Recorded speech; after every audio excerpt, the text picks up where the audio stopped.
চলো হে মুহাম্মদ সাল্লাল্লাহু আলাইহি ওয়াসাল্লাম, আল্লাহ তোমাকে সর্বোচ্চ আসমানে দেখতে চান।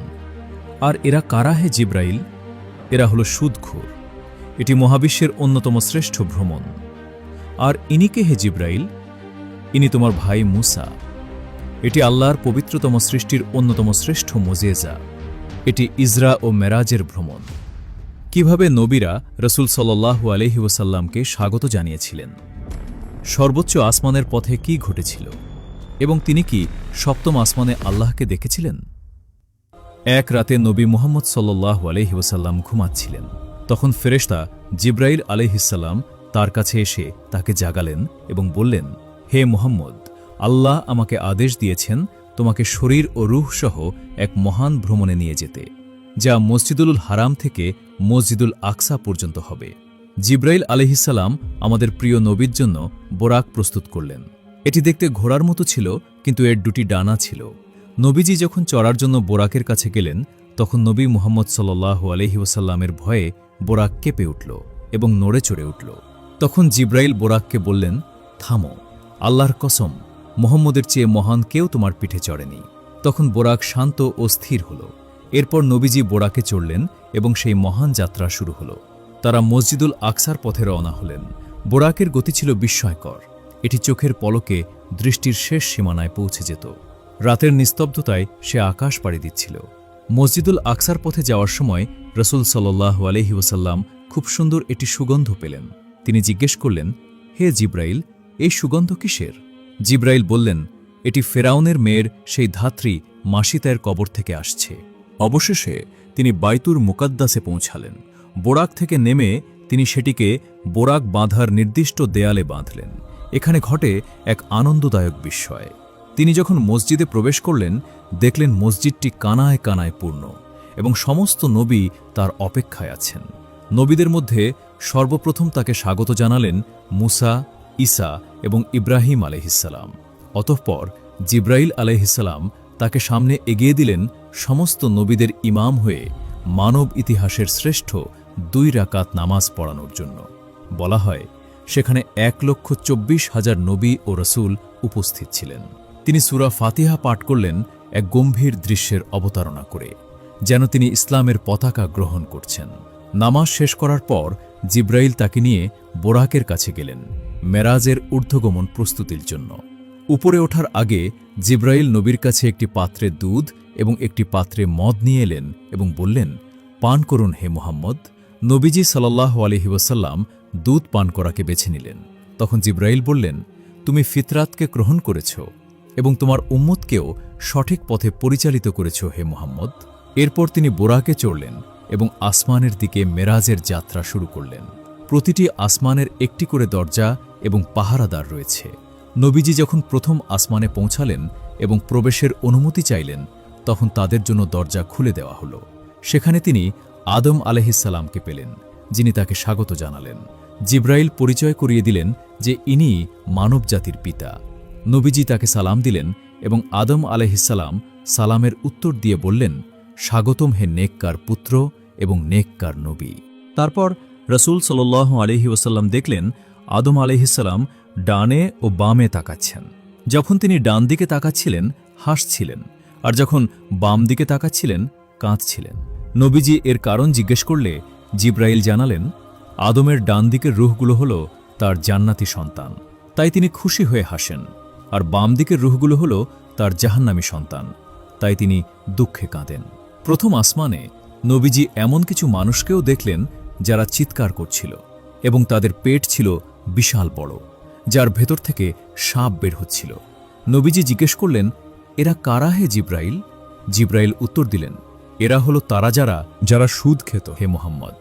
এরপর তারা দ্বিতীয় আসমানে উঠলেন। সেখানে ছিলেন ঈসা আলাইহিসসালাম ও ইয়াহইয়া আলাইহিসসালাম। তারা নবীজিকে স্বাগত জানালেন।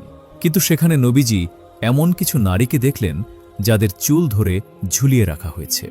এর কারণ ছিল তারা তাদের স্বামীদের ছাড়া অন্য পুরুষদের ফিতনায় ফেলার জন্য বেপর্দা হয়ে সৌন্দর্য প্রদর্শন করত। এরপর তারা তৃতীয় আসমানে উঠলেন। সেখানে ইউসুফ আলাইহিসসালাম তাকে স্বাগত জানালেন। সেখানে তিনি এমন কিছু নারী পুরুষকে দেখলেন যারা আগুন খাচ্ছে এবং সেই আগুন তাদের পেট থেকে বের হচ্ছে। জিব্রাইলকে জিজ্ঞেস করলে তিনি বললেন, এরা তারা যারা এতিমের সম্পদ অন্যায়ভাবে ভক্ষণ করত হে মোহাম্মদ। নবীজি বললেন, রক্ষা করো হে প্রভু, রক্ষা করো। এরপর তারা চতুর্থ আসমানে উঠলেন। সেখানে ইদ্রিস আলাইহিসসালাম তাকে স্বাগত জানালেন।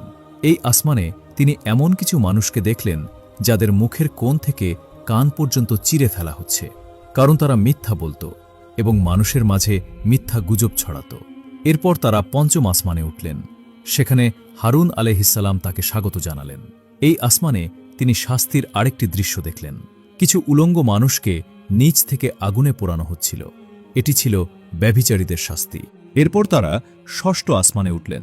সেখানে মুসা আলাইহিসসালামের সাথে দেখা হল।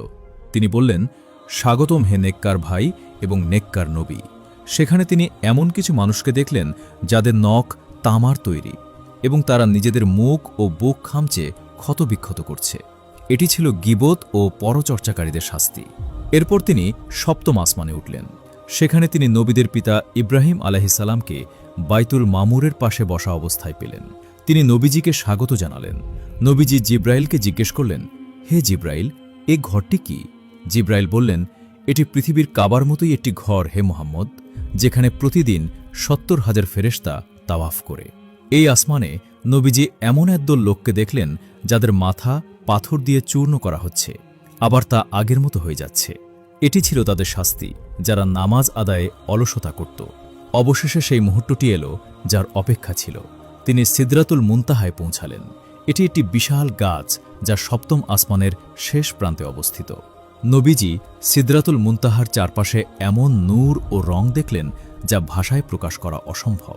হঠাৎ জিব্রাইল আলাইহিসসালাম থেমে গেলেন এবং বললেন, হে আল্লাহর রসুল, আমি আর সামনে এগোতে পারব না। যদি আমি এক কদমও এগোই তবে আমি পুড়ে যাব। কিন্তু আপনি হে মুহাম্মদ, যদি আপনি এগিয়ে যান তবে আপনি ভেদ করে কাছে পৌঁছে যাবেন। নবীজি বুরাকে করে একাই এগিয়ে গেলেন এবং আরশে রহমানের কাছে পৌঁছালেন। যখন তিনি জুতো খুলতে চাইলেন তখন একটি আওয়াজ শুনতে পেলেন, কেন তুমি তোমার জুতো খুলছ? তিনি বললেন, হে প্রভু, আমি ভয় পাচ্ছি বের করে দেওয়ার পরিণতির এবং প্রত্যাখ্যানের তিক্ততার। পাছে আমাকেও তাই বলা হয় যা আমার ভাই মুসাকে বলা হয়েছিল। তখন আওয়াজ এলো, হে মুহাম্মদ, মুসা যদি প্রার্থী চান এমন হয় তবে তুমিই কাঙ্ক্ষিত। মুসা যদি প্রেমিক হয় তবে তুমিই মাহবুব। মুসা যদি অন্বেষণকারী হয় তবে তুমিই অন্বেষিত। তুমি আমার নিকটবর্তী এবং তুমি আমার হাবিব। তাই তোমার যা ইচ্ছা চাও, আমি সব শ্রোতা ও উত্তরদাতা। তখন রাসূলুল্লাহ সাল্লাল্লাহু আলাইহি ওয়াসাল্লাম বললেন, হে প্রভু, আমি আমিনার জন্য চাইছি না যে আমাকে জন্ম দিয়েছে, হালিমার জন্য চাইছি না যে আমাকে দুধ পান করিয়েছে, এমনকি আমার মেয়ে ফাতেমার জন্যও চাইছি না। আমি কেবল আপনার কাছে আমার উম্মতকে চাইছি। তখন তাকে বলা হলো, হে রহমতের নবী, এই উম্মতের প্রতি তোমার কতই না দয়া। তোমার উম্মত দুর্বল সৃষ্টি, আর আমি লতিফ, দয়ালু রব, আর তুমি শরীফ, সম্মানিত নবী। দয়ালু রব আর সম্মানিত নবীর মাঝে এই দুর্বল উম্মত ধ্বংস হতে পারে না। আমার ইজ্জত ও জালালিয়াতের কসম, কেয়ামতের দিন আমি বিষয়টিকে আমার ও তোমার মাঝে দুই ভাগে ভাগ করে দেব। তুমি বলবে, আমার উম্মত, আমার উম্মত, আর আমি বলবো, আমার রহমত, আমার রহমত। সেই উজ্জ্বল পূর্ণিমার চাঁদ এবং প্রদীপ্ত প্রদীপের নবীজির ওপর দরুদ পাঠ করুন।